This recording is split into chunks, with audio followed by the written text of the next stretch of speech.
और चलिए अब खबरों में आगे बढ़ते हैं। गुरुग्राम से खबर, जहां पर M3M द मरीना बिल्डर के खिलाफ प्रदर्शन जारी है। सेक्टर 68 स्थित M3M द मरीना निवासियों का प्रदर्शन और बिल्डर की लापरवाही के चलते मुश्किल में है 600 परिवार। M3M बिल्डर पर धोखाधड़ी का आरोप लगाकर नारेबाजी की गई। बिल्डर ने लग्जरी आशियाने का सपना दिखाकर ठगी की है, ये निवेशक कह रहे हैं। बिल्डर ने एक्सप्रेसवे से सोसाइटी की एंट्री दिखाकर ठगी की है। करोड़ों का फ्लैट लेने पर भी नहीं मिल रही मूलभूत सुविधाएं, तो ऐसे में बिजली, पानी और सीवरेज समस्या से भी निवेशक जूझ रहे हैं। तो ये तमाम समस्याएं हैं और M3M जो बिल्डर है उसके खिलाफ, M3M द मरीना बिल्डर के खिलाफ यहां पर निवेशक बैठ गए हैं धरने पर। एक्सप्रेसवे से कनेक्टिविटी दिखाकर गांव से सोसाइटी को जोड़ दिया। कमजोर स्ट्रक्चर के चलते आईजीन टूटकर गिर जाता है प्लास्टर, और वहीं पर सोसाइटी के पार एसटीपी की दुरुस्त व्यवस्था भी नहीं की गई। ये निवेशकों की तरफ से शिकायतें हैं M3M द मरीना बिल्डर के खिलाफ। इनके प्रोजेक्ट में किस तरह से घटिया सामग्री का इस्तेमाल किया जाता है, इस बात का भी निवेशकों की तरफ से जिक्र किया गया। इसके अलावा किस तरह से धोखाधड़ी उनके डिजाइन सिस्टम में किया जाता है, इस बात का भी जिक्र हुआ। M3M ने पहले एक्सप्रेसवे से एंट्री दिखाई थी सोसाइटी की, लेकिन बाद में गांव से कनेक्ट कर दिया। इस बात को लेकर धोखा दिया गया। तो कई तरह के धोखे यहां पर दिए गए हैं। और गुरुग्राम से ये सेक्टर 68 में जो M3M द मरीना निवासी हैं उनकी तरफ से ये प्रदर्शन किए जा रहे हैं, उनकी तरफ से ये लगातार शिकायतें की जा रही है। 600 से ज्यादा परिवार हैं जो कि मुश्किल में वहां रह रहे हैं। बिल्डर पर धोखाधड़ी का आरोप लगाकर नारेबाजी की जा रही है।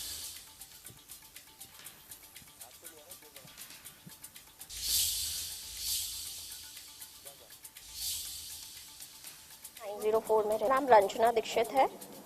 मैं S1 904 में रहती हूँ। M3M मरीना सेक्टर 68 की रेसिडेंट हूँ। और जैसे कि आप पीछे देख रहे हैं,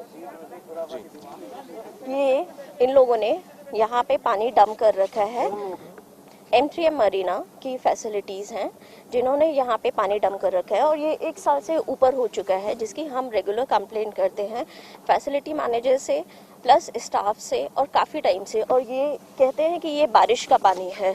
हो सकता है ये बारिश का पानी है, लेकिन आप जैसे कि देख रहे हैं ये कीचड़ और ये सारी चीज़ें, गंदगी, ये हमें तो नहीं लगता ये बारिश का पानी है।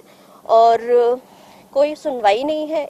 जैसे आप देख सकते हैं एसटीपी वाटर को कैसे डिस्चार्ज किया जा रहा है। यहाँ पे कोई सीवर लाइन नहीं है, आज तक अभी बनी नहीं। हमने हर अथॉरिटी को अप्रोच किया है, चाहे वो M3M की मैनेजमेंट हो, चाहे M3M का CEO, उनके कस्टमर सर्विस हेड हो, DTP हो, यहाँ के लोकल विधायक हो, सबको हमने अप्रोच किया है। बट दिन पर दिन ये पानी आप देखेंगे तो और बढ़ता जा रहा है। हर बार ये लोग बोलते हैं कि हम इसको ठीक कराएंगे, बट कभी कोई भी हमको आज तक अभी यहाँ पर कुछ रिहाइश मिली नहीं। मैंने जब अपना घर लिया था तो उन्होंने ये बताया था कि आपको सारे बेसिक फैसिलिटी और इंफ्रास्ट्रक्चर मिलेगा। उसमें रोड, पानी, इलेक्ट्रिसिटी, सीवरेज कनेक्शन वगैरह सब बोला था।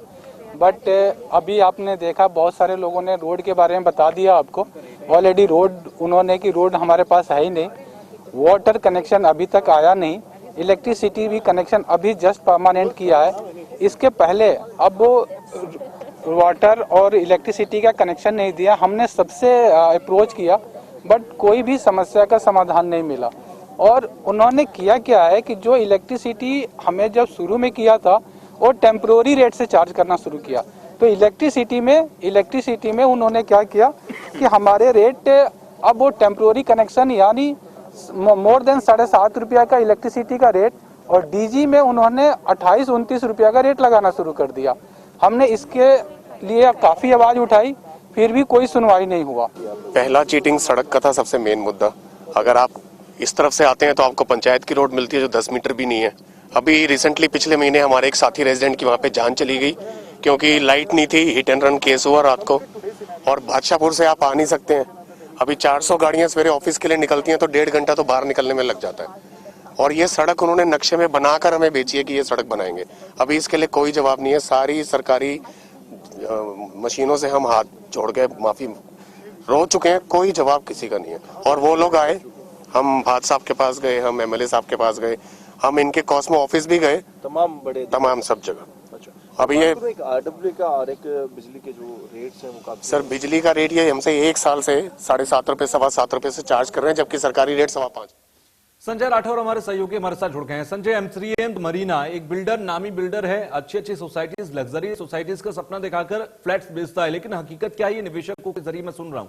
ग्राउंड पर स्थिति क्या है? क्या बिल्डर्स की तरफ से कोई भी अधिकारी आकर ये कहने को तैयार है कि जो कमियां हैं उसे दूर करेंगे? जी बिल्कुल तुषार, मैं बताना चाहूंगा कहीं ना कहीं जिस तरीके से M3M मरीना जो प्रोजेक्ट है और जो उसमें रहने वाले लोग हैं, करीबन 600 ऐसे परिवार हैं जो कहीं ना कहीं सफर करते नजर आ रहे हैं। लगातार M3M बिल्डर के जो मैनेजमेंट है उनसे वो मिल रहे हैं और साथ ही साथ स्थानीय विधायक की बात करूं या तमाम MCG के अधिकारी हो या फिर हुडा एडमिनिस्ट्रेटर हो, तो तमाम जगह वो अपनी फरियाद लेके गए हैं। लेकिन कहीं ना कहीं अभी भी जो M3M बिल्डर है कहीं ना कहीं उनकी तरफ ध्यान नहीं दे रहा और उनका साफ तौर पर यही है, जिस तरीके से वो प्रोटेस्ट कर रहे हैं तो उनका साफ तौर पर यही कहना है कि उनको जो सपने दिखाए गए थे कागजों में वो धरातल पे नजर नहीं आ रहे हैं। और जो एक्सप्रेस वे की मैं बात करूं वो एंट्रेंस उनको दिखाई गई थी जिसके बाद करोड़ों रुपए के जो फ्लैट्स है M3M बिल्डर ने उन लोगों को दी है। और लेकिन जब उन्होंने वहां पर रहना शुरू किया और वो जो कनेक्टेड जो मैं बात करूं जो रोड है कहीं ना कहीं बादशाहपुर वो रोड नजर आ रहा है, तो ऐसे में कहीं ना कहीं जिस तरीके से बादशाहपुर की मैं बात करूं जो उनको रोड दिया गया है वो एक गांव के अंदर से है और जो पैसे वसूले गए थे वो एक्सप्रेसवे दिखाकर उनसे वसूले गए। तो कहीं ना कहीं जिस तरीके से मैं बात करूं तमाम खामियां उस सोसाइटी में नजर आ रही हैं। कहीं ना कहीं जिस तरीके से मैं STP सिस्टम ठीक ना होने के चलते जो सोसाइटी के बाहर जो खाली प्लॉट्स पड़े हैं उसमें गंदा पानी सीवरेज का जा रहा है, तो ऐसे में कहीं ना कहीं बीमारियों का भी खतरा वहां बढ़ जाता है। तो ऐसे में कहीं ना कहीं जिस तरीके से कोविड गाइडलाइंस की बात करें, कोविड के साथ साथ अन्य बीमारी होने का खतरा बढ़ जाता है। जिस तरीके से पानी जमा होता है तो मच्छर, डेंगू, जो तमाम जो बीमारियां हैं वो अथॉरिटी के अधिकारी हैं, जो तमाम जिम्मेदार संस्थाएं हैं, उनको खुद एक्शन लेना चाहिए। क्या वो आंख मूंद कर बैठे हैं या उन अधिकारियों की भी मिली भगत है बिल्डर्स के साथ?